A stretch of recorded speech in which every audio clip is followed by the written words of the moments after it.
the teams around here, some of them were saying that there's several different strategies, but one thing that I love that works in Call of Duty that would have never worked in a game like Halo is having a guy push out and then having all three of his teammates run out right after him and just kind of clearing the way and pushing one zone. So I really like that. I'm really looking forward to seeing what teams do when they're stuck in that situation.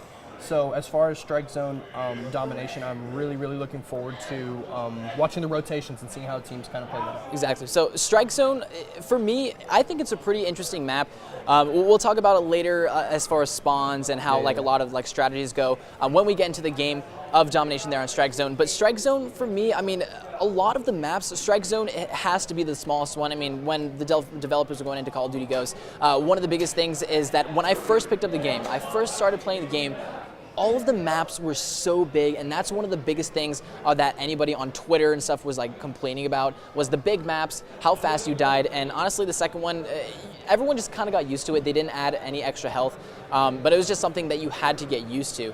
So strike zone, being one of the smallest maps, I see so many gunfights go down, and that's when you figure out when different things are gonna happen on that map. Yeah, so that was another big one for me too. I know that when that game first came out and a lot of the Halo players were considering making that transition, one of the big complaints was that these maps are so big. But one thing I gotta say is after taking a break from the game and then coming back and seeing what the competitive scene is like, I enjoy all these maps. I think that this rotation is very solid. I think the game types work perfect together. I know a lot of people aren't a big fan of the Blitz game type, but I gotta say after learning it and after watching it for a little bit, I love the change of pace that the game types take. I love the fact that you have a game type like S&D where you have to play passive, you have to play smart. Exactly. And then it changes to something like Blitz where it's like, okay, it's almost like we're playing football. Like we need to move throughout the map to a certain point and make sure that we're paying attention and covering the entire map. So, and it just seems like kind of like an aggressive slugfest. Yeah. So I love what the game types are doing. I gotta say that all the maps, I legitimately enjoy watching them all and playing them all. And right now I love what competitive Call of Duty is doing. I think they're definitely going in the right track. Exactly. So I mean, as far as maps are concerned, I mean we only have, let's see, I think it's 5 maps that we play as far as competitive Call of Duty goes.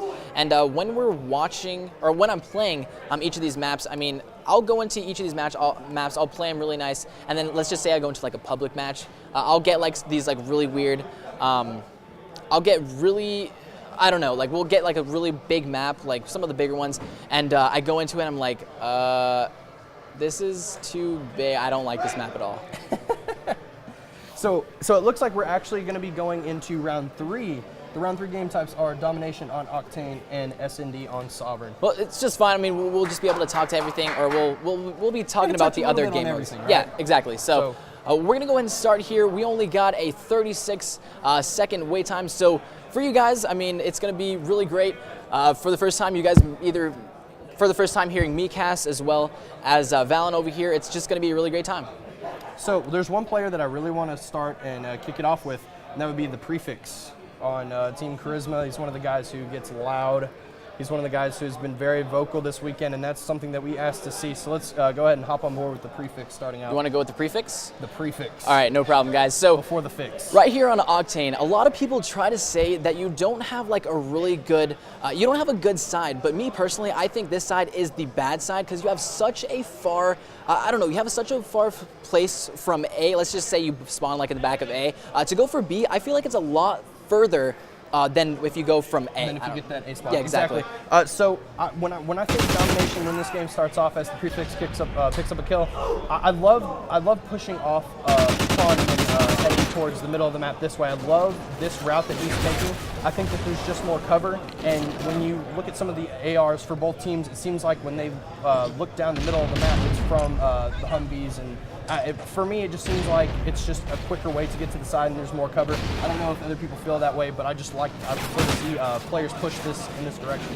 Yeah, exactly. So right here, I'm actually watching Drank E-Girls hit me up, and he's going to actually be kind of taking this a little bit more of a passive route, but then again, he's here chilling on top pawn. He's going to go in and take out a kill, and right now, what they got to do, I mean, there still is a lot of time on the clock left, but you can see one of his teammates is going in for B, and that is going to be absolutely crucial because everybody else is actually over by strip, and they are only just by one person. One person is going to be able to take up that B flag.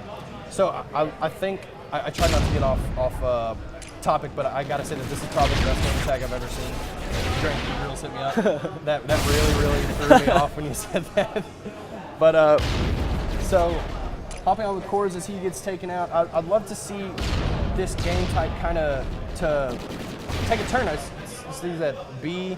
I'd love to see the team take over B, but as we hop on with, who are we hopping on with? Let's just go with Cyclone. See him right here. You can see Cyclone's team. He is going to try to go back for the A flag. Does take somebody that's going trying to go to the top of the hotel, and he does. He's I don't know. If you look at the mini map, he's not going to be contested too bad. And right there, the B flag is going to be going to the enemy team. So right here, the A flag and the B flag. Really, nobody's there. I mean, nobody's getting points off the B flag right now.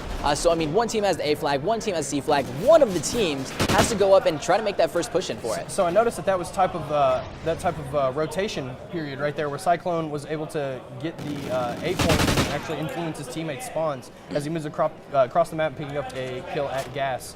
So as he's moving in here, see, I love what this guy is doing. He's being very aggressive. You can tell that he's paying attention to his minimap as he gets taken out in that spawn. But let's see, it seems like the teams are kind of playing a little sporadic. As they pushed out, they got together, they were centralized, they were able to take a point and then kind of spread out too much.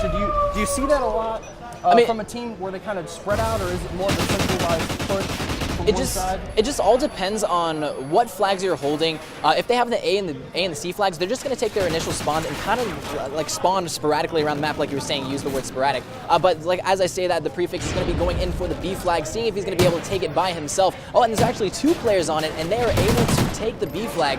And right here, C and B flag in favor of free. How do you say his name? Prefix squad. I mean, it's really great. And right there, he's able to take out a player on the B flag. And as I say that, the enemy team is going to try to take it from him.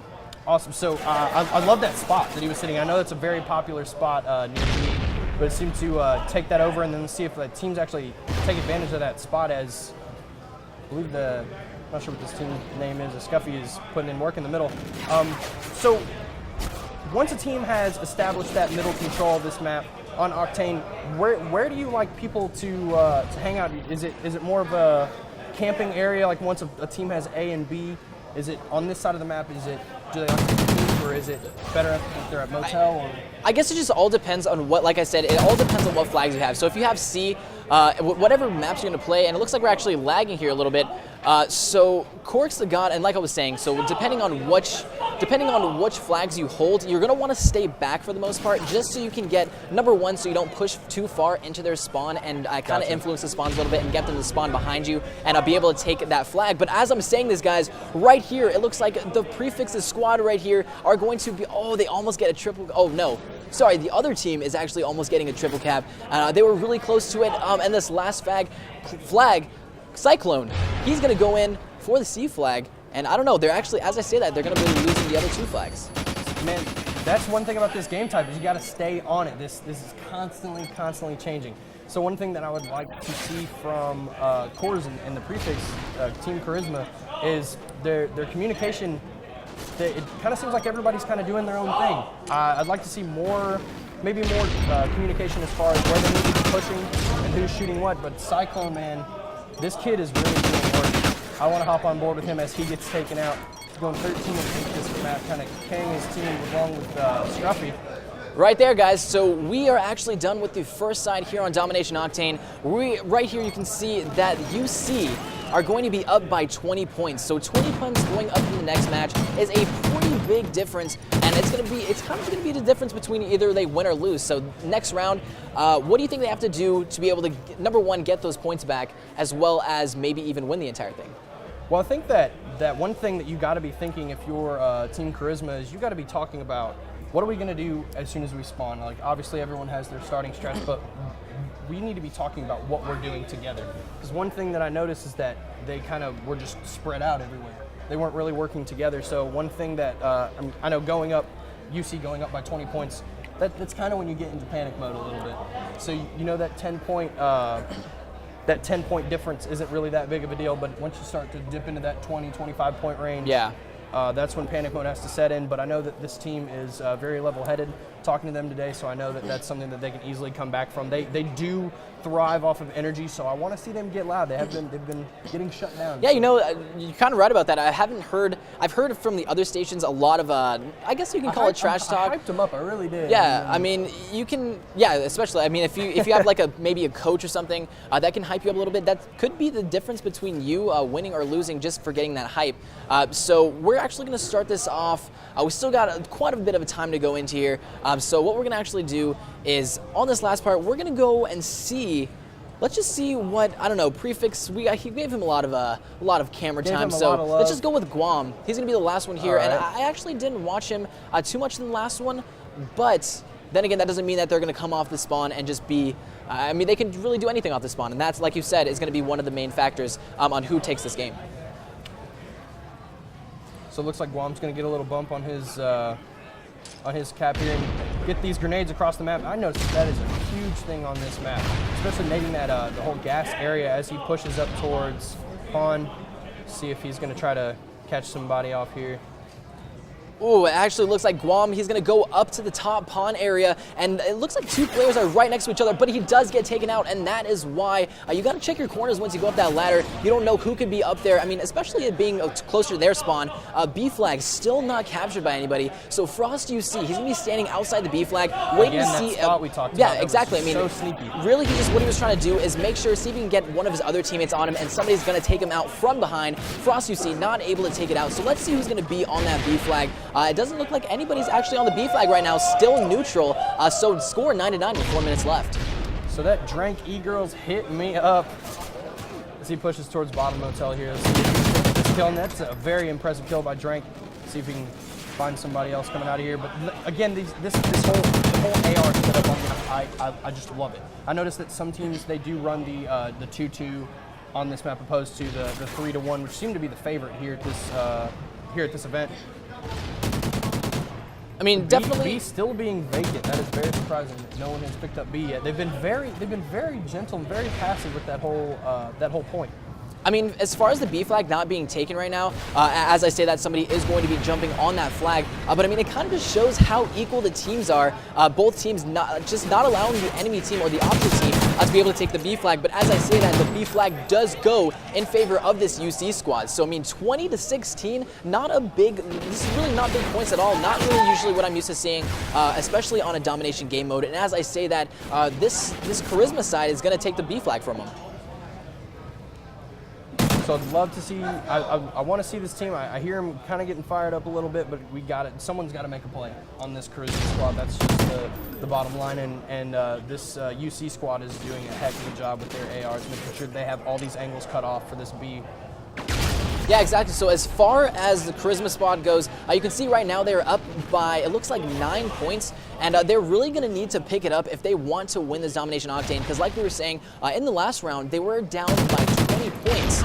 So they're going to need to come back a lot here. I mean, they're only up at this point. They're just staying at that 9-point mark, just being up. And as they go up, they're now 12 points ahead. So what they need to do is get to that 20-point mark and kind of build on top of that so they have a little bit of breathing room and they're not kind of running around with like the last 15, 20 seconds left, kind of with their heads cut off. I got to say that I like the style that they're approaching here. I think if you're Karizma, you have to stay aggressive. I think even when you close that gap, that 20-point gap, I think you have to stay aggressive, and you cannot let go of that gas pedal. But they will be 3 down right now, so I would love to see UC kind of take control with this AR domination, if you will, by Gas and Frost having a heck of a game this round too. Yeah, staying consistent. This UC squad is very consistent. But then again, if you look at the UC squad, I mean, they're 6-5, 6-6, 7-6, 6-9, kind of equal as far as kills and deaths are concerned. But if you look at your captures, I mean, Core's the God on the opposite team doing absolute work with 4 captures. But I mean, as on the other team, 2 captures, 1 capture, 2, and Ninja, the only one without a capture. But the thing is, I mean, they're doing pretty good. They're able to hold these flags, and really what they're trying to do is just make sure that the Karizma squad isn't able to come back from those 20 points. I would love to see. So I know that when you're not doing so hot, maybe you need to take the initiative and say, you know, we need to get this objective done. So I'd love to see maybe the prefix or Drank E-Girls to maybe step up and start focusing on the objective a little more and let Cores kind of do work, because he's been lighting it up. Yeah, so Drank E-Girls, as you talk about them, I'm going to actually jump on board with him, and he takes out 1 kill, and I think he's actually looking forward to go and get that B flag. He's going to go and move up a little bit as an enemy player, or, oh, right there, he does get taken down, so not able to go in for the B flag, and that's going to be crucial for them. So